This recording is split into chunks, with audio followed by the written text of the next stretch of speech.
na ni atong lutoon guys. So lami kay ni no ron. Timplada sa yang sabaw. Lahing na gyud, no? Lahing na gyud.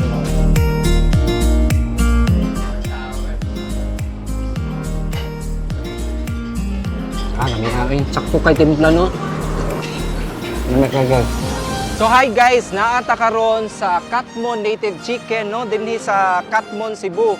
So atong tan-awon kung giunsa nila pagluto ang pinakalami nga native chicken diri sa Katmon gikan sa pag-process nila manakuptag manok, and then tan-awon nato giunsa nila pagluto o unsay ilang gisagol anang nag-orange man ang color sa sabaw sa ilang manok.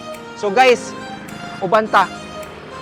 So guys, tan-aw sa karon no sa ilang mga baligya nga sudan na inukos, na ay kalderetang kanding o ang ilang specialty ang native chicken. Pinakalami nga native chicken dinhi sa Katmon.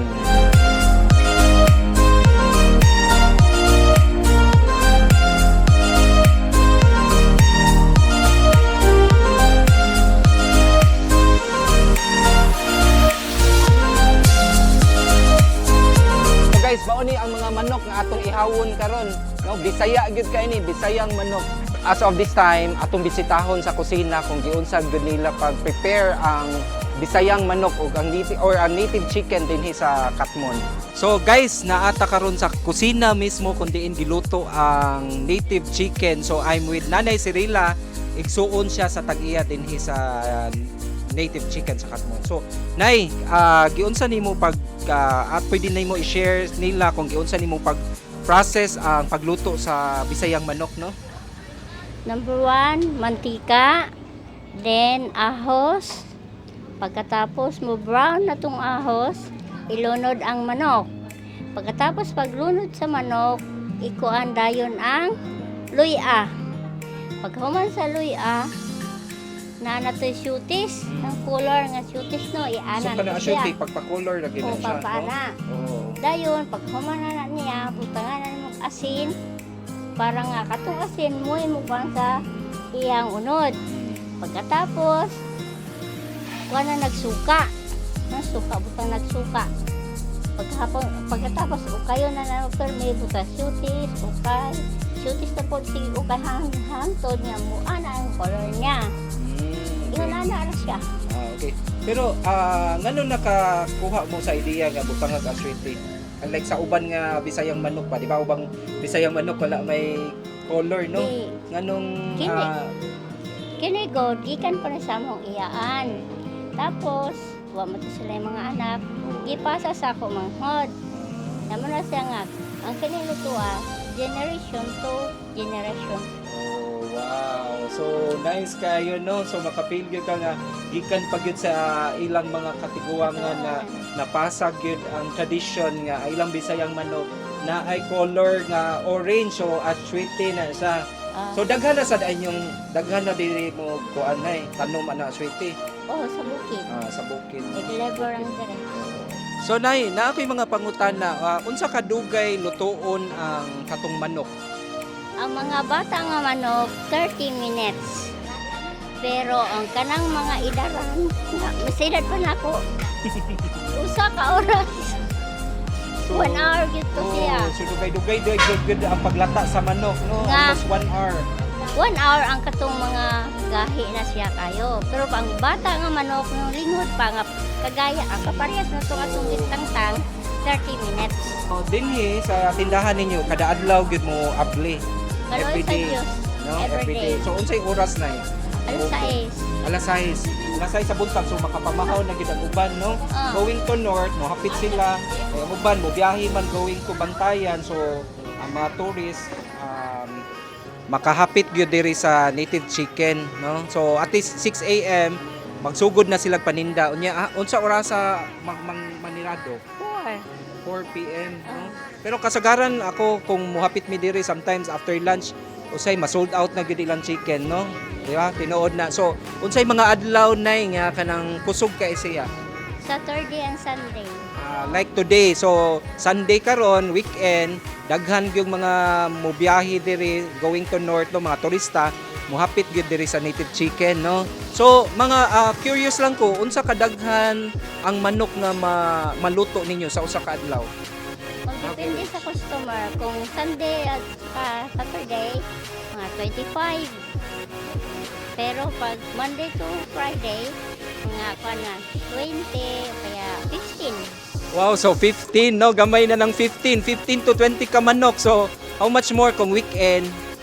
Labaw pa siguro gyud sa 25, no? So kaloy sa Dios, daghan gyud kay silang manok nga maluto, kay that means nga daghan na gyud kaayong mga customer nga mutilaw sa ilang manok, kay lahi ra gyud ang taste, no? Lahi ra gyud ng flavor sa ilang manok Bisaya. Mao nang naay orange flavor nga atsuete. Aside di ay sa Bisayang manok nga ilang i-serve, naapod sila yung mga other delicacy diri sa Katmon, no? They're selling the budbud kabog. Kani usa ni sa akong mga favorite, no? Kay sa una bata pa ko, kuyugon ko mama dito sa Bugo, managkot mi sa San Vicente. Unya mohapit man gyud mi Katmon. Ang famous po dire is ang bibingka o ang budbud kabog. So lahi ra gyud ang budbud kabog diri sa Katmon. I'm with Ate Merlin, no? Igagaw siya sa tag-iya diri sa native chicken diri sa Katmon. So naakoy mga pangutana ni Ate, no? Te, aside sa chicken nga inyong gibaligya, unsay pay mga laing tinda ninyo diri? O di ay ginamos, na ay suka, di ay saging, budbud kabog.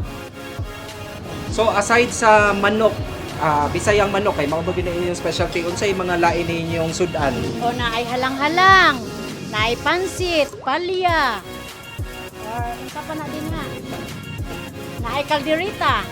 So daghan mo kapilian diri, no, aside sa Bisayang manok. So daghang choices of food pod. And then sa rice naa sila'y mais. Labi kay paris ang manok, Bisayang manok og sa mais. Napod sila'y humay. So daghan mo kapilian gyud diri. So te, can you invite all our viewers and my followers to visit your place? Ako imbayton ang are diri sa native nga, are mo diri kay lami kaayo. Manok o budbud makatilaw gimo sa kalami.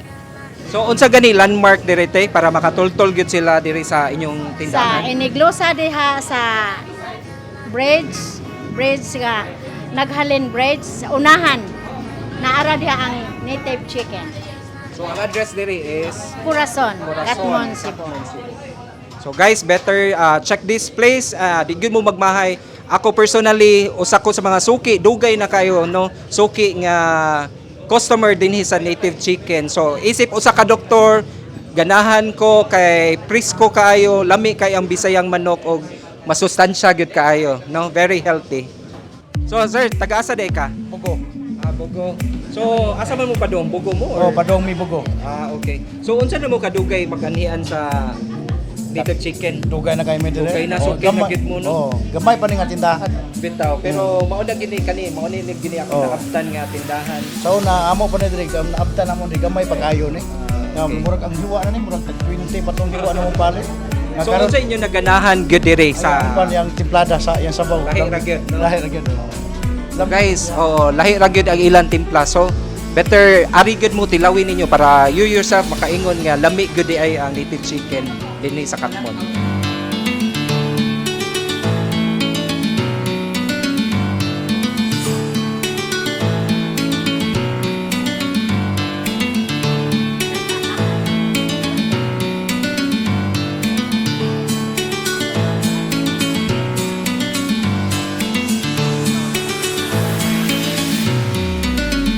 Nay, tagpila ni siyang tibuok nga manok.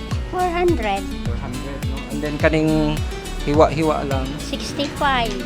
65. So ang hiwa guys 65 pesos, ang whole chicken 400.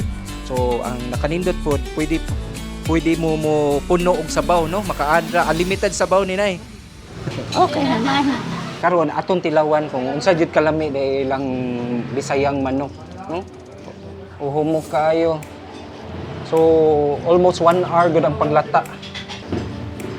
So humok kay guys, no? Kalami. Lami kayo. Tilawid jud ninyo, hapit jud mo diri. Kami kayo guys. Humok kayo manok.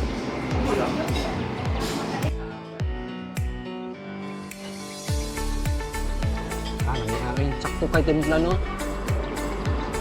Ang giingon pa niya na ganiha na ay ahos, na ay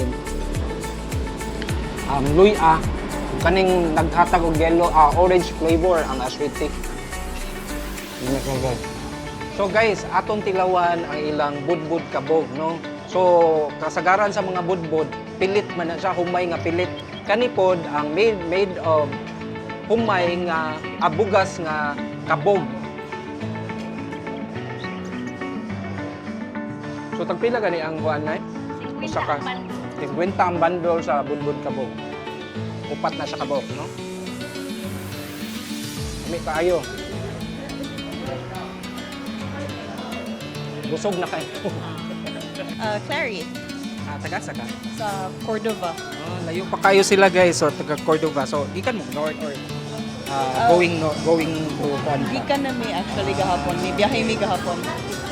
So ni drop by mo din. It's your first time? First time. Oo, kanang namisita rin bitaw may unsay naong sa Midilin. So, curious. Okay. Yeah. Nice food ang Bedelian going to Bantayan. Yes. So first time mo din sa native chicken. Yes, actually. First Okay. time na ako. Pero nakadungog ka like unsa kalami ang chicken dire. Nakadungog may na murag ani niya mo to siya unsa dapat i-interview na lami daw ang native chicken ninyo dire. So mo to nagtanaw mi dire nabuyo na asa man tong native chicken nato ilain na kananan pero dire daw ilang gisuggest. That's true. So naidaghang mga namaligya po og native chicken but mao ang original ang pinakalami. Excited me mo try.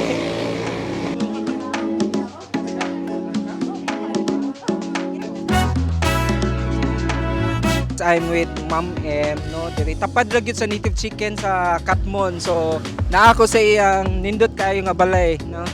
So si Ma'am M follower na gyud nako. So nakay kasulti mo. Hi. Karon 12 noon no. So as you can see, puno na gyud ang tindahan dinhi, daghan na kay nangaon. So nag-abot-abot na gyud ang mga customers dinhi sa Katmon native chicken, no? Lingaw kaayo na mga bata, no? Pamilya ang nangaon diri.